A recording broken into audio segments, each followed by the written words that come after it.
Hi, today I would like to start with a breath that brings in a color.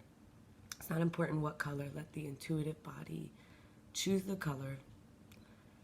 Practicing first by getting connected to the breath, breathing in through the nose, visualizing the air passing across the membranes into the throat, down our breathing tube into our little branches of our lungs, into the large, big, spacious areas of the lungs. The ribcage expanding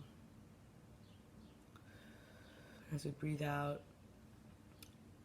The carbon dioxide, we trust oxygen has crossed over and is now being brought through the heart, through the rest of the body, and we can let that go. The body takes care of it as we exhale what we don't need. This carbon dioxide is going to be measured not by our lungs, but by some sensors in the neck. And so this air passes out through the breathing tube, up past the nose. And if it's comfortable, you can breathe out the mouth. I'm feeling a little stuffy today, so my breath's a little and we start from where we are. So if you're able to breathe in and out the nose, please do so. If you're unable, like me, and you might feel a little caught at the edge, this could exactly help the issue, or just breathe in and out of the mouth. We're going to do a few breaths like this, and as we do a few breaths, I'm going to introduce the color idea. I want you to concentrate on bringing in oxygen and letting it diffuse and dissolve into the body, and then breathing out carbon dioxide and letting it diffuse into the world, trusting that as we fully release the breath, really from the lowest parts of our lungs, the trees breathe us in, and Mother Nature rewards us by just giving us fresh breath.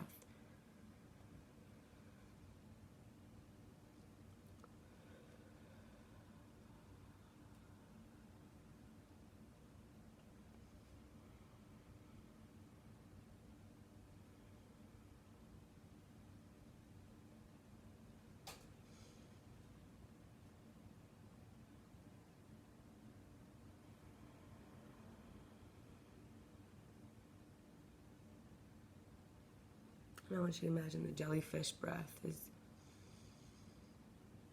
an undulation. And then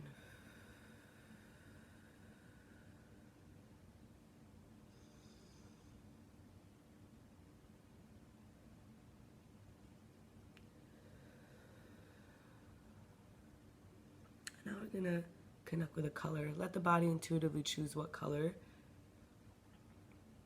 of the frequencies of either edge, whether it's infrared, ultraviolet, somewhere in between. Let the color connect to the light. I'm feeling a color. Name the color in your mind.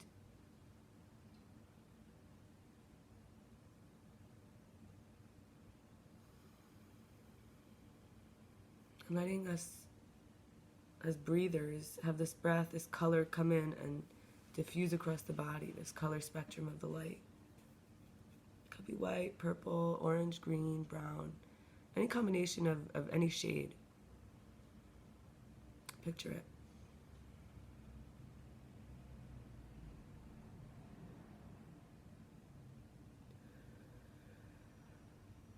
And as we close out this breath practice, take a few moments of a few more breaths for the last moment of really a healing color. So now letting this color become vivid, picturing it very bright, the one we've been using.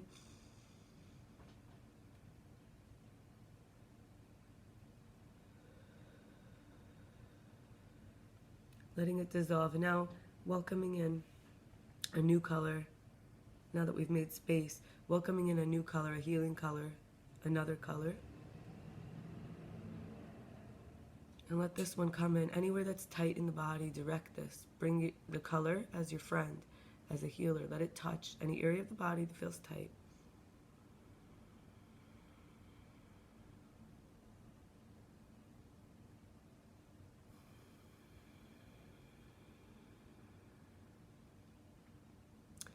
I'm going to talk now about unconditional and conditional giving. But before we do that, I'm going to bring up a sense of being able to do this relies on us feeling like we are not the one who's giving or receiving. And how do we connect with that consciousness of being an observer is recognizing that since last year, I want you to come up with an idea of last year. Does it mean the second year of COVID, coronavirus of 2021? Is it about the time when the sun's corona was being penetrated by a spaceship called Parker that we sent? Is that your memory of 1 year ago? Is it when you were having some troubles? Is it a relationship? I'm thinking of Passover time coming. I'm thinking of some time around my birthday, the end of February. Thinking of friendships. Come up with a couple areas of your life where you could touch on whether it was a difficulty or a blessing. And I want you to notice there's many areas of progress that happen naturally. And I'm going to read out some of mine just to inspire this idea that it's happening just by staying conscious, just by breathing. I'm not the doer constantly. I am also the observer. And so we can recognize here in this space of consciousness that we ourselves don't need to take, we can humble ourselves. We don't need to take so much credit and blame. As long as we stay focused, we're naturally moving forward. If we don't, we naturally move backwards. Just by having aversions, just by having, cravings, just by being neutral. This is natural processes of our trajectory. So we're always in motion to some extent. And can we, for this moment, be the information in motion? In formation. We're in formation. And we've been forming over this last year.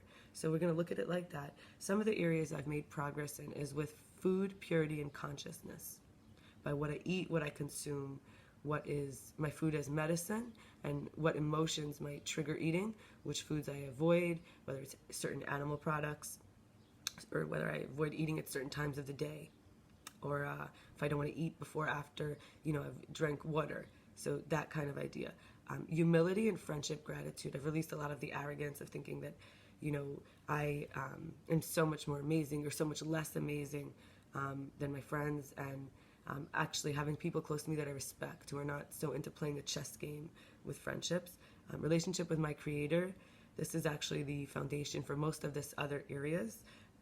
But I think that the created beings in my life and the created food, the energy in my life, are sometimes the portals to connecting with the creator, my relationships. So, and like obviously with food and social, it's like, can't just say yes or no. It's a constant relative, relating to my friends and to the food, and the food relating to me and the friends to me. So my relationship with the creator has been, at least with those two, but really in all the other things I'm bringing up now, how I project an image onto the creator, a name, and also all paths leading to oneness, and kind of identifying with a creator who grows with me. Clarity into myself and others, the intimacy of seeing myself, my pain, learning how to stay looking and listening even when it's difficult. Connection to the heritage I grew up with, my inheritance, which is Judaism. I, over the last year, noticed that the seeds I planted the year before have really started to bring fruit into my life, many blessings and communities that I've had access to, and resources and riches from this culture, this rich spiritual lifestyle.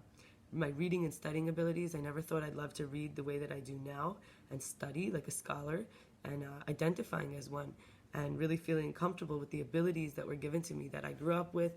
I got easy A's, but it was my emotional difficulties that caused me to start failing some tests and things in college, and I'm finally getting back to this true sense of being a student of life.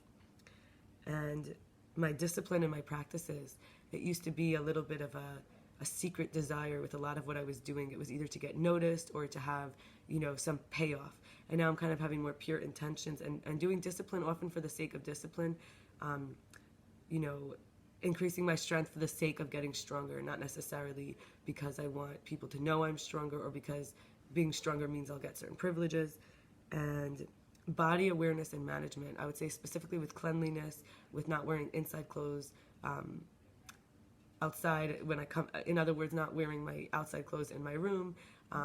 Over the last year, I've seen just my consciousness alone from the years before has increased my ability to do this, indulging in some self-care things like, detox foot pads. Someone gave me this cozy sweater blanket, a really good bathrobe, changing my linen, every single week, at minimum, I have pillows, I turn them over, asking somebody as, for a gift around my birthday to give me a pillow that would help with my neck. So just really having more security and confidence that I'm here to manage this body as the manager of it, and to listen to its requests, complaints, suggestions, and my willingness to be honest. This is coming from a very selfish place in me that noticed how liberating it is to tell the truth and not give a lot of energy into what might occur if I happen to be somebody who is such and such, and instead I'm such and such. And also learning how to tell the truth on the way, knowing that this truth, if I write this message, tomorrow it may not be true for me, but I'm okay with being both. I'm okay with being misunderstood more. I'm okay with being only seen partially more, because I'm willing to be honest. And even that comes along with saying my limitations, my needs, where I get hurt, how sensitive I am. My tolerance and my patience, directly as a result of my relationship with the Creator, and feeling the mercy and the tolerance and the patience and the light and the peace of that which protects me and sustains me, even when I'm feeling like such a brat, such an angry rebel. I'm pissed, I feel like a loser, worthless, and yet a part of me still knows I'm worthy of love and support, and I turn to the energy that made me, and I ask for what I need, and I'm willing to tolerate, and say, I can handle this, because of the fact that just growing to be more patient helps me to feel more free of, having to control every little detail. So it's a very selfish practice, but it's really, really enhancing my life. And I've been able to live a much more sober, and I don't mean just without intoxicants, I mean also clear, lucid kind of living, when I'm able to tolerate discomforts that used to have me kind of rushing and distracting. So, and then also happier for other people's happiness. It's less personal. I recognize that I'm responsible more for my happiness, and I'm definitely not comparing my, stuff with others. And I recognize that there's a lot of blessings I have that somebody in a different situation wouldn't have access to. And there's sacrifices people make for living out their dreams, and I didn't have to make those sacrifices in order to avoid certain responsibilities that I didn't want to face. And so just recognizing that it's okay, I can be happy for people to be happy. The more people that are happy, the better. And it doesn't at all take away from my happiness. And this is a lot to do with what I'll be talking about next, which is all seated on the fact that growing up, there was a scarcity of enoughness. And so there wasn't enough room for everybody to be happy. There was such a conflict of interest, and there was such a conditional giving. Finally, letting go of an agenda and control so that I can actually witness my life. And a lot of Buddhists and yogis will talk about the practice as being back to childhood, to wonder, to magic, to be able to enjoy the original beauty and grace of nature, of our own nature, of the fractal being a diamond. And as these pressures come in, we are sort of refined and controlled in some way, like malleable. We are made into something more beautiful than we were, something more ravishing and glistening. And so in letting go of control and agenda, which may be of a lower level, I can recognize the higher level agendas and transcend the wills that are the whims I have that are always changing and sort of like very dependent on others or dependent on my own judgments, which are also always changing. So to find that real stability is to sort of let go, because when I was born, I was being breastfed, and I was being taken care of, and I was provided for, and touching back into the fact that we are all part of a system where that happens for most of us. And even when it doesn't, there are often others who took care of us, loved us enough to bring us to a form of independence. Just get us there. And from there, we can start to learn to advocate for ourselves and learn to look for the people who could actually help us and be more resourceful. So letting go of control and agenda, I'm able to align myself with something that is more sustainable, direct, and clear. So now I'd like to talk about some areas where I was giving conditionally, to helping others, being a drug, giving to keep close. As I said, growing up there wasn't enough happiness, so I had to be a source of someone else's happiness. And this is not talked about a lot. We often talk about how, we weren't given happiness, but there's another side of that, is often that we were used to allow someone else to be happy, as if we're the source. And this helped to escape and avoid pain, to adhere or cleave to a certain formula, The formula is, if this one does this, then I will be happy. Or if this one does this, I will not feel sad. So being the one who has to do or not do for others. And this is what giving to keep them close is. So being taught that by my role models, often having somebody need me for their happiness could even be being, I'm looking at it as I myself am perpetuating an unhealthy, unconditional type of love. These are, I'm going to just run through the list of all the ways in which, if you identify with this, it's worth thinking about. When we release others from their obligations or have them avoid doing the work, where we give them innocence inappropriately, where we normalize laziness, excuse selfishness, where we do not practice. We want everything perfect or them to be perfect. Where we or they are not trying new skills or activities, where we or they are pretending to be polished or perfect, where I or the other are being encouraged to disown insecurities and inadequacies, losing out the power of interpretation, kind of telling someone how it is or them telling me how it is, taking pride in being disorganized, messy, entitled, distracted, kind of turning it into an identity that's glorifying not caring, being aloof, glorifying irresponsible behavior to be tolerated, disrespecting people's time, saying I'm too important, they don't matter, holding on to energy that's stale or stagnant, even if it's resentments or lusts or loves. When I say love, I mean like pleasures. Imbalance of concretized of what matters. So letting people prioritize the things that don't really matter, like short-term stuff, even though short-term stuff has to matter before long-term stuff matters. But in other words, making things, what matters is concrete, it is real. So imbalancing either way of what really matters. Forgetting to make choices instead of reactions, like sort of making the space for reactions to be okay all the time instead of actively choosing. Not discerning between priorities or preferences. In other words, needs or wants, responsibilities versus, whims. Committing from fear, not from trust or love. And peer pressure, manipulation, which is also known as toxic contamination. When we pressure somebody, we are putting into them a toxic belief that everything's not okay. And even though everything is godly and we're all part of this oneness, is also true. Living in a paradox of that is that there are some people who are going to tell us one thing is that godly, and the other people are going to tell us the other thing is that godly. And then how do we live with taking what's for us and giving back what's not? In other words, not manipulating the people close to us by giving them a sure recipe of exactly what they need to do. We could be infecting them with contaminating beliefs. One person's advice could be another person's poison. So learning to let people make their own decisions. In other words, all the ways in which I made progress in my life by learning to be present and make choices and become conscious, and how that liberated me. Also wanting that for others means not giving to them, spoon feeding them, information so that they don't get to go into their own formation. Let them be part of their formation. Let them form into who they're supposed to be and trust the process. The same as what I talked earlier about doing to myself, for myself. Finally, I'm going to talk about unconditional offerings. This we would call a light line. This is where the light, it's a ray. It comes from the source straight through, and it could beam through us to others. We can give this freely. So this is something that we would call a proffering.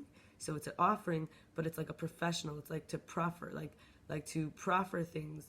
A profferings is to be reaping it from ourselves, to be harvesting this, to be growing it, for it to be part of our constitutional makeup. I made a list of the ones for myself, and I think they'll apply to many people who are doing this work, and you can also make a list for yourself. So thinking of the future, for example, kids, unity, resilience, accomplishments, orientation. So to be able to find accomplishments, no matter what, to be able to say, oh, wow, you did this. Treating God like a parent, whether it's father, mother. This happens naturally, and it's something I can share with anybody. I already touched on this in this talk today. In terms of thinking of the future for kids, unity, resilience, it is saying, does this have long-term effects? It's using the frontal lobe, a gift from the Creator, to plan ahead and also to destroy what's not working. Conversation, not gossip and complaints only, like community. Commune with what matters, and not just bring negativity and emotionally dump and be a vent of hot air that's, kind of full of like a fart of feces, but instead be a breath of life when we speak to others. Stubbornness and firm boundaries is something we all have, and everybody has this because everybody has a temper. Everybody can get angry. So that's where we're stubborn. That's where we think it should be a certain way. And actually, this is a healthy way of looking at where we have firm boundaries, both to work with making them flexible, but also to see where we can take that strength into other areas. Not only that, but also where we can honor, where we are being pro-life and perhaps becoming firmly pro-life and not tolerating antisocial or anti-life behaviors. No one's better than trash. Like, you are your waste. It was in you. You're walking around with poop in you. Until you poop it in the toilet, it was in your body. You're also a toilet. The mucus in you, you're also a tissue. So recognizing that, there's this natural flow of waste that becomes part of the environment and feeds new life. We can all do this for each other, humble each other with love, without judgment, just looking at each other, even each other's waste, without rejecting the waste, the way we wouldn't reject our own waste. We wouldn't cut out our stomach and our intestines because there's poop in it, which is pretty much every day unless you're fasting long term. Connecting the dots. In Hebrew we say dat elyon, dat tachton, the upper knowledge, the lower knowledge. So they say about the heart space, or you could say from the third eye to the throat chakra. This is the space that between the left brain and the right brain. In Hebrew and Kabbalah we say chachma and bina, and here we would say there's a place of tiferet. So from basically the chest up is hidden and below is revealed.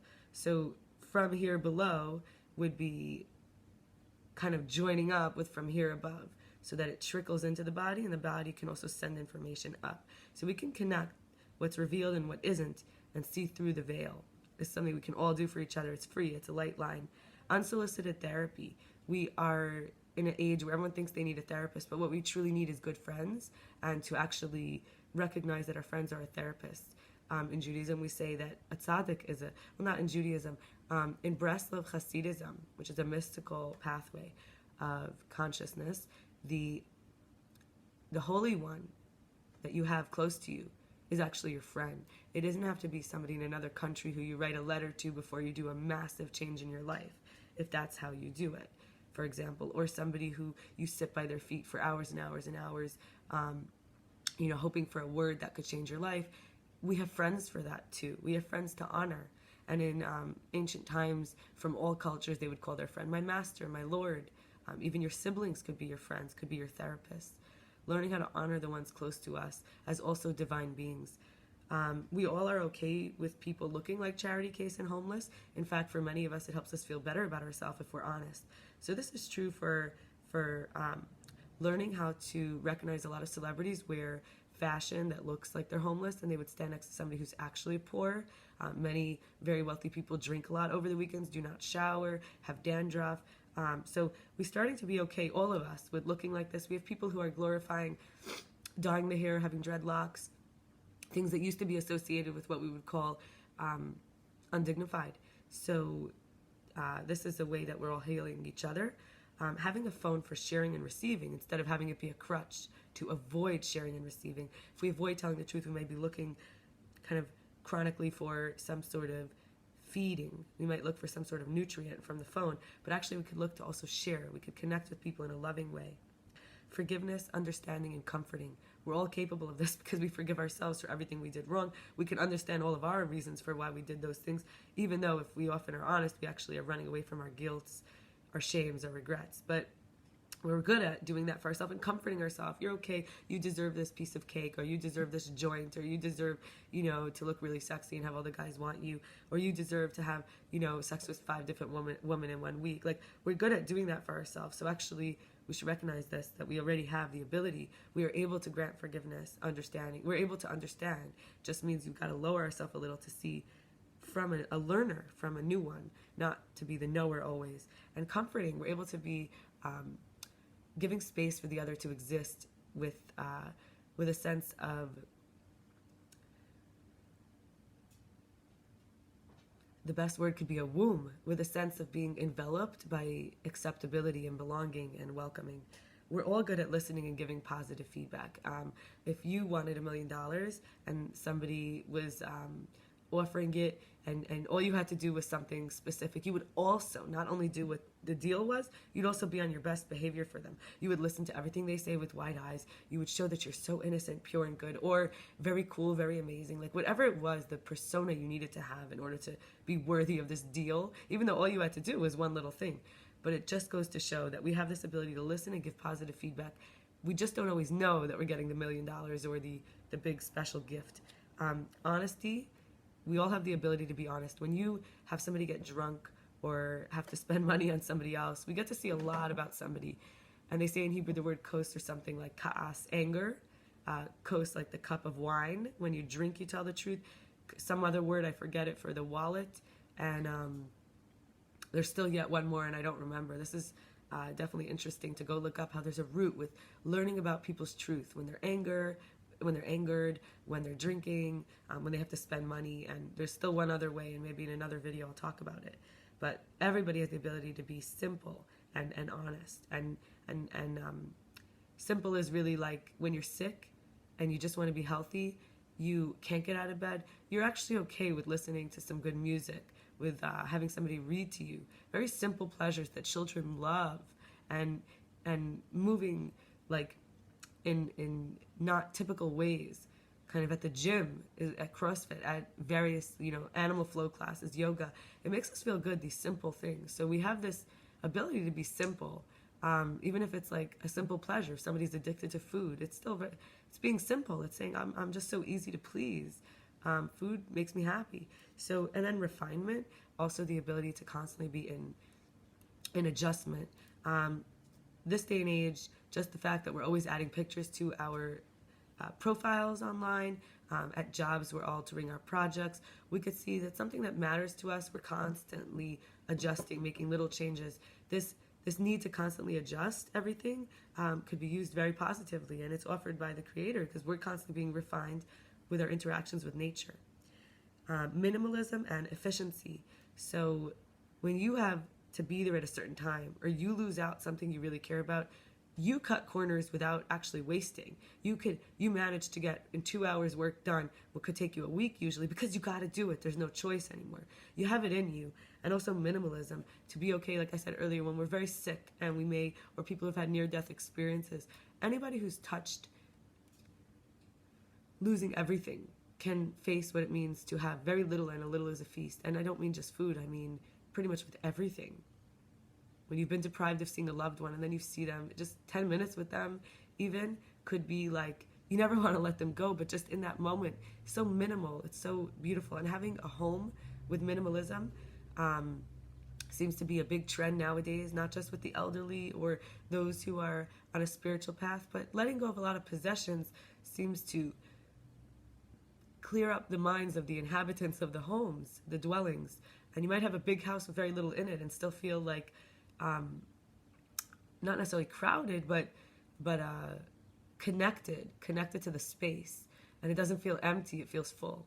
So minimalism teaches us a lot about fulfillment instead of emptiness. And finally, last but not least, I'm practicing this in my work here, but all of us are doing this. We tailor the tailoring of a spiritual undercover agent.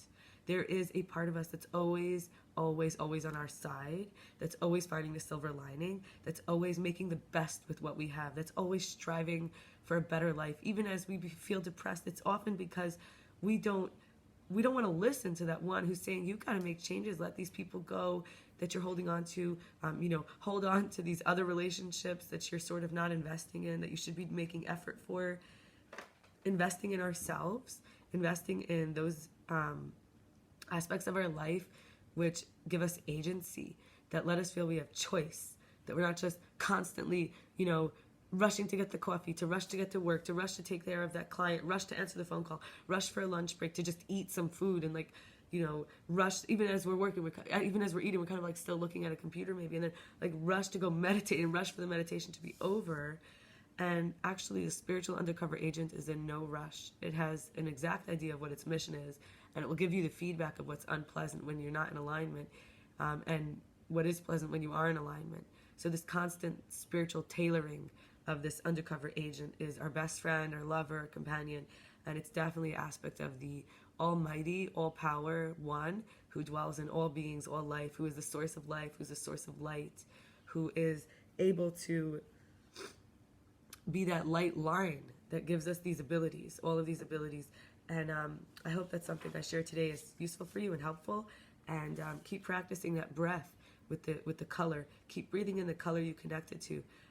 I chose purple at first for what I needed to enhance, and then the healing breath was green. So I'm looking at purple as royalty, as dignity, and in whatever situation I find myself in. And green was healing, as in touching nature, as in slowing down and stillness. Thank you so much for your time. I love you.